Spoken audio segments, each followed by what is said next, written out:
e Salvador Jesus Cristo. Amém, queridos?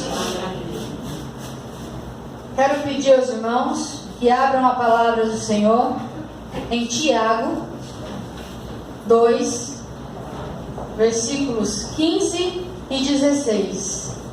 Tiago, capítulo 2, versículos 15 e 16.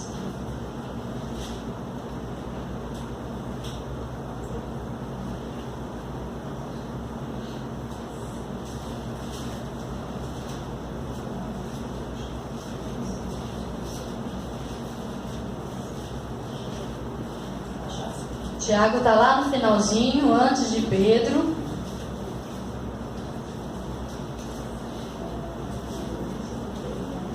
Amém? Tiago 2, versículos 15 e 16. Todos acharam? Amém.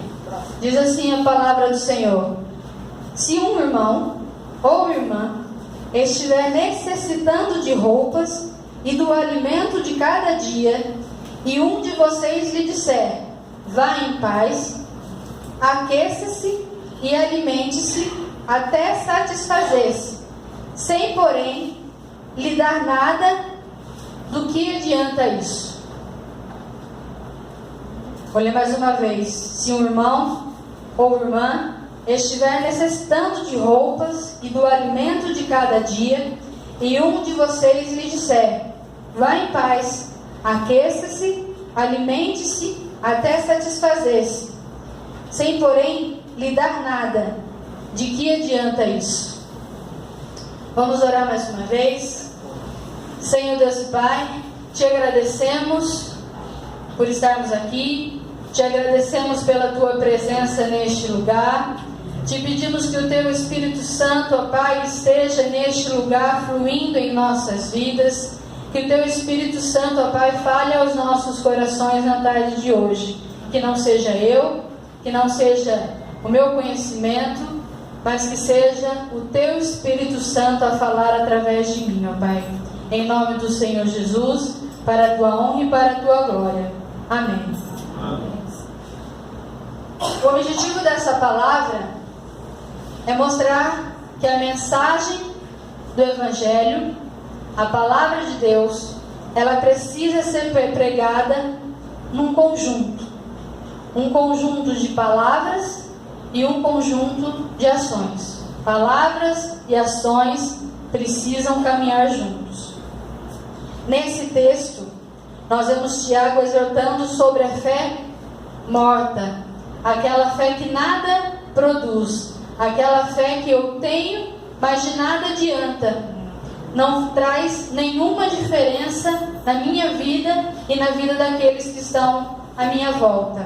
É uma fé sem obras.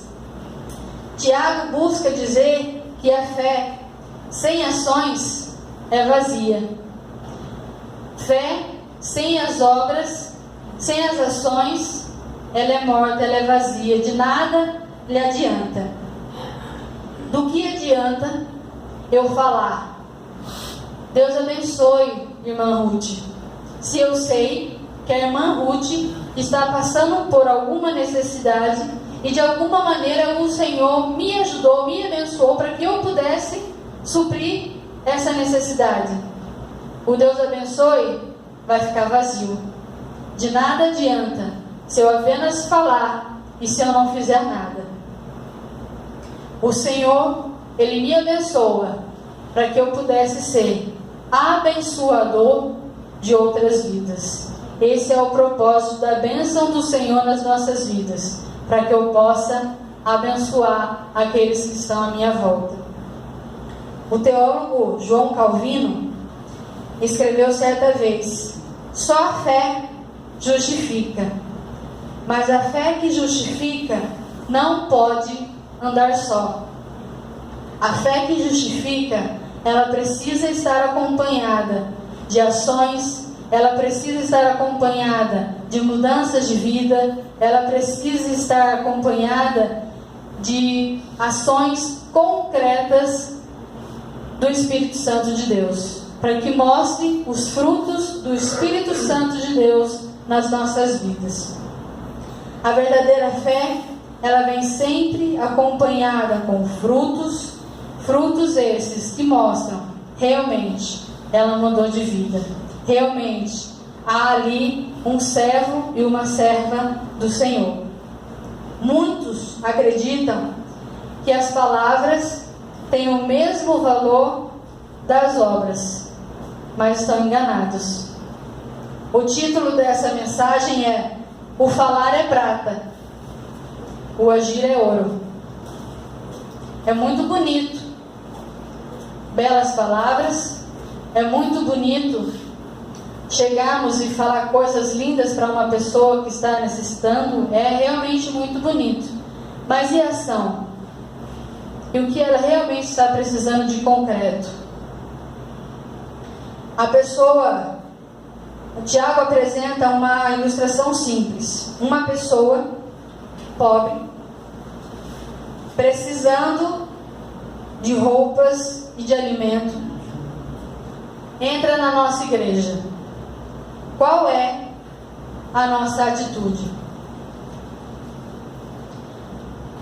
A pessoa com a fé morta vai simplesmente observar, olhar aquela situação, muitas vezes até se compadece de alguma maneira, mas não age, não faz nada diferente para que aquela situação, para que aquela realidade mude.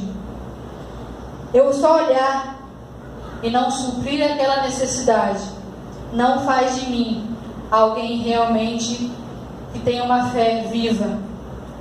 Em vez disso, eu ofereço uma bela porção de palavras piedosas, palavras bonitas. Ide em paz, irmã Ruth. Deus abençoe. Mas e o resto? Como ficam as ações? E aí, aquela pessoa entra na igreja, acabada, precisando de algum suprimento, e vai embora da mesma maneira que entrou. A pessoa chega até nós, nem precisa ser às vezes na igreja, chega até nós, se aquela situação, como a pastora Nádia muitas vezes costuma dizer, chega para nós uma situação de necessidade. Se chegou até nós, é porque é para nós fazermos alguma coisa. E aí chega aquela situação de necessidade, chega aquela situação em que precisa de um suprimento, que precisa resolver, e ela vai embora da mesma maneira que chegou. Cristãos verdadeiros não fariam assim. Tem a obrigação de ajudar e de suprir todas as necessidades, sem fazer acepção. Ah, mas ele não é crente. Ah, mas ele está em outra religião. Ah, mas ele... E tantas outras desculpas para não ajudarmos. Cristão verdadeiro não faz acepção de pessoas. Ajuda e supre, abençoa aquele a quem Deus colocar perto de nós. A mesma pergunta que Tiago fez, faço nos dias de hoje. Do que adianta belas palavras sem ações consistentes em prol do outro? Nada. São palavras vazias. Quando nós falamos em ação, nós falamos de um modo geral. Nós cuidamos do corpo, nós cuidamos da alma, nós cuidamos do espírito daquela pessoa. A pessoa muitas vezes chega com fome, chega cheia de trauma e chega precisando da palavra do Espírito Santo. E aí nós alimentamos, nós ajudamos com os traumas e nós ajudamos com a palavra do Senhor. Somos canal de bênção para que aquela pessoa ela seja suprida em sua necessidade. As viagens que normalmente eu costumo fazer, dificilmente nós nos limitamos apenas a pregação do Evangelho. Algumas situações, algumas viagens, nós não conseguimos fazer algo diferente. Mas a maioria das vezes, junto com a pregação da palavra do Senhor, vem as ações. Sempre nós tentamos para que seja assim em todas as viagens que nós fazemos. A palavra do Senhor, ela é poderosa? Sim. A palavra do Senhor é viva? Sim. A palavra do Senhor é eficaz? Sim. A palavra do Senhor traz mudanças? Sim. Todas essas são verdadeiras. Porém, nós não podemos ser como um sacerdote.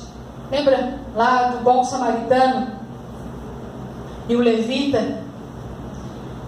Tinha um indivíduo na estrada, agonizando, e eles não foram capazes de ajudá-lo. Eles eram capazes de defender a fé, tanto o sacerdote quanto o levita. Eles eram capazes de defender a sua fé. Eles eram capazes de fazer grandes sermões. Eles eram capazes de realmente fazer uma bela discussão teológica a respeito da palavra do Senhor. Eles eram entendidos da lei, mas eles eram pobres. Pobres no sentido de que nenhum deles demonstrou amor por aqueles que estavam ali na beira da estrada agonizando, aliás. Ou seja, as palavras do sacerdote e do levita eram vazias.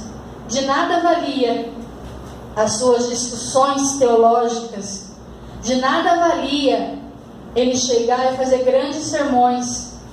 De nada valia a sua defesa, se eram apenas palavras. Tem uma música que diz: palavras, apenas palavras. Palavras, apenas palavras. Que não tenhamos apenas palavras, mas que sejamos realmente abençoadores daqueles que estão à nossa volta. Existe uma dúvida quando a fé ela não vem acompanhada de ações.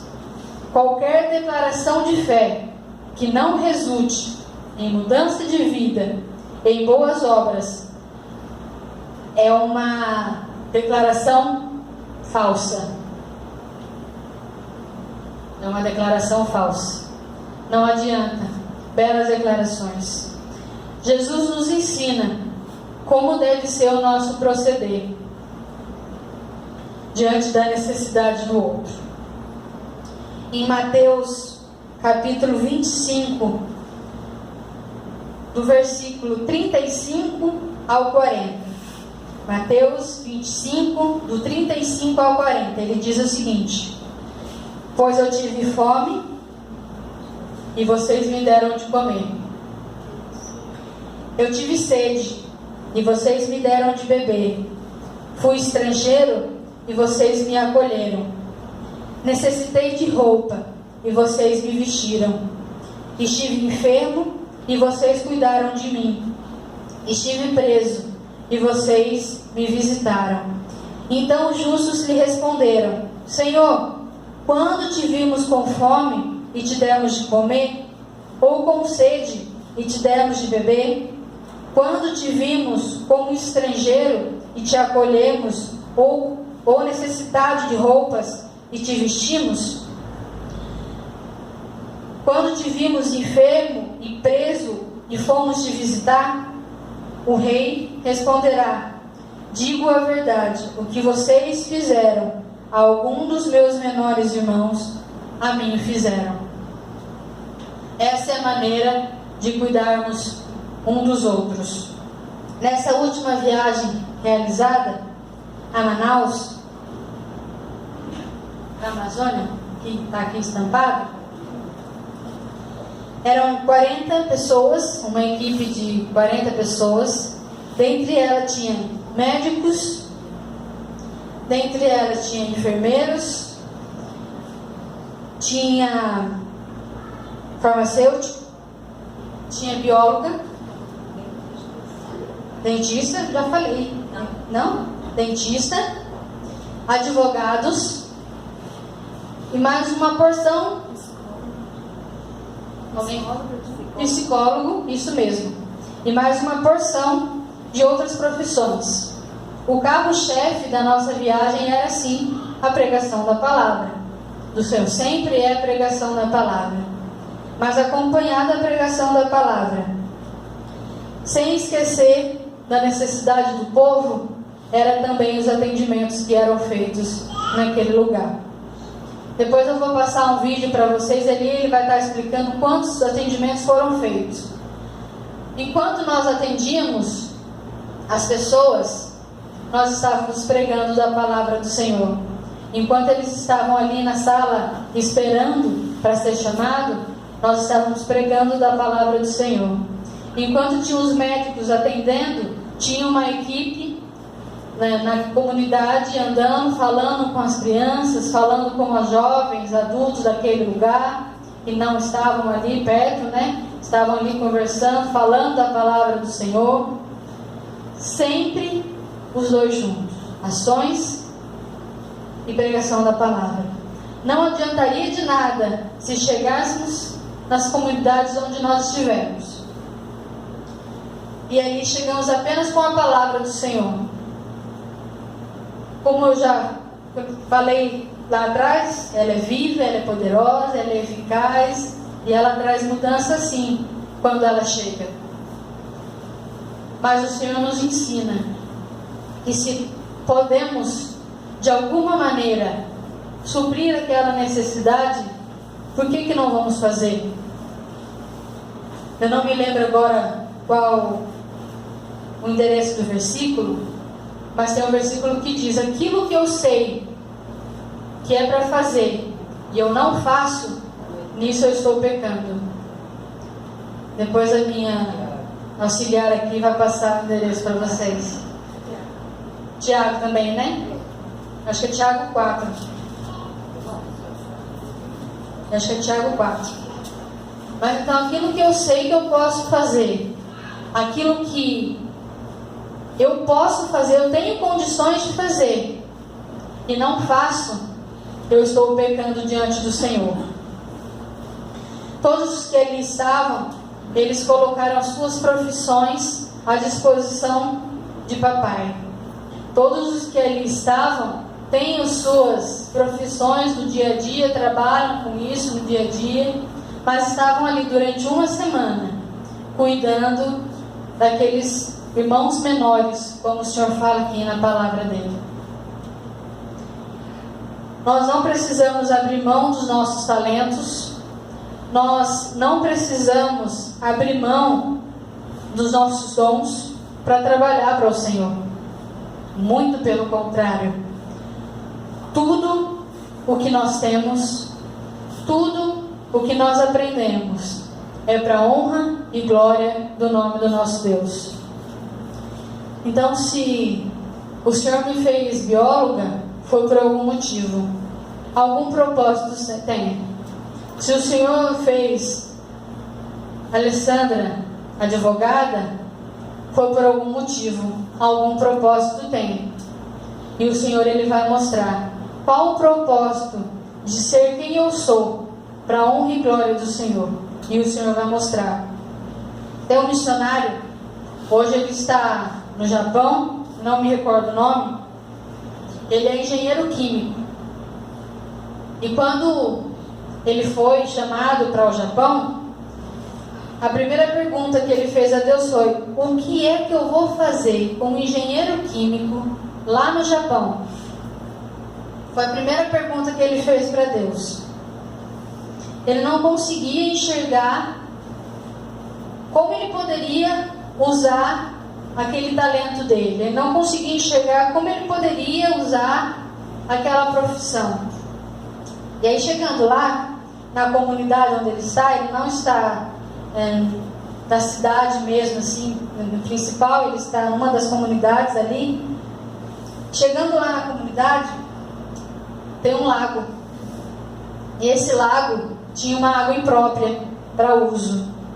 Mas eles estavam usando aquela água mesmo, porque não tinha outra. E aí, todo o conhecimento desse missionário, engenheiro químico, entrou em ação. Ele fez um filtro e ele conseguia dar água apropriada para a população. Então, junto com a água apropriada, ele chegou também com a palavra do Senhor. E muitas pessoas foram ganhas para o Senhor por causa dessa atitude dele. É assim que o Senhor faz. Ele prepara você, Ele treina você, muitas vezes vai te dar uma profissão que você nem vai entender o porquê, mas aí Ele vai te usar. E aí, junto com a palavra do Senhor, vai mudar a realidade de muitas pessoas. Amém? São 3 pontos principais que eu quero deixar como meditação para os irmãos. A primeira é que missões não é feita apenas com palavras, mas também com atos concretos de amor. Olhe para a necessidade do outro. E como diz a nossa pastora, necessidade tem pressa. Não adianta só eu falar. Não adianta só Deus abençoe. É muito bonito, mas existem situações, talvez a maioria delas, que será necessário uma intervenção da nossa parte, para aquela família, para aquela vida. Segundo ponto, todo o nosso conhecimento será usado no serviço do Senhor. Tudo em nossa vida tem um propósito. Tudo é treinamento para o propósito pelo qual nós somos chamados. Então o Senhor tem um propósito. Por que eu sou professor de química? Por que eu sou professora de português? Por que eu sou advogada? E tantas outras profissões que nós temos aqui na igreja. Porque o Senhor assim quis. E vai usar justamente essa profissão junto com a palavra do Senhor para salvar vidas. Em terceiro e último lugar, nós somos capacitados todos os dias. O que temos feito em prol do reino de Deus? Deixo apenas essa pergunta. Amém? Vou passar um vídeo agora para vocês